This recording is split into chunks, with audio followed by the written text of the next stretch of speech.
Ito, bilang ng mga lumikas dahil sa sama ng panahon sa Malabon, nasa higit 800 na. RH23 Edwin Duque, balita mo yan, Edwin.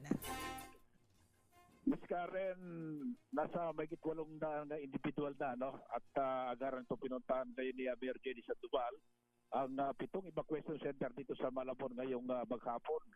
Sa initial na bilang 218 individual o family, 816 individual na yung nasa mga evacuation center ngayon.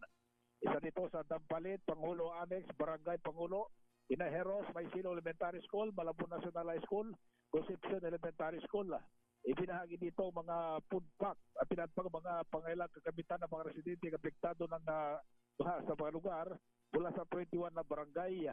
Pinakilos na rin ng LGU sa persan ng MDRMO, Senro, PNP para sa palalay naman sa maaari maapektuhan pa ng baha dulot ng habagat. Katuwang dito ang Philippine Red Cross sa Malabon chapter sa panguna naman ni Congressman Ricky Sandoval na tumutulong din sa mga binaha.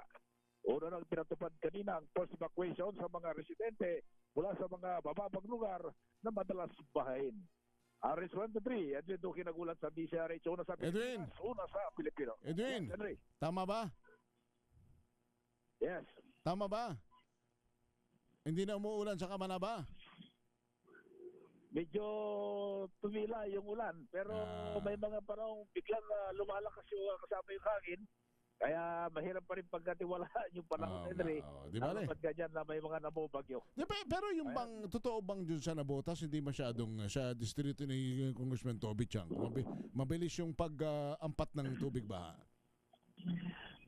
Itong mga nakaraan, walang pagbaha sa Nabutas. Aba. Dahil kompleto yung public station. At naisaayos na rin, Henry, no? Yung mga lugar sakaling ba at pinagana na lahat yan.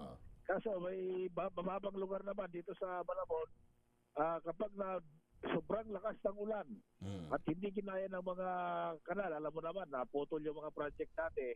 Kaya yung DPWH, City Engineering ay pinagtsatsagan na lamang maglinis ng mga kanal para kung sakaling lalakas yung bus ng ulan, may paglalagyan yung tubig. Pero pag hindi na kaya mag-overflow, sa kalsada, bumubog pa. Oy, pero si Mayor Jenny Sandoval dyan, mabilis kumilos yan, ha?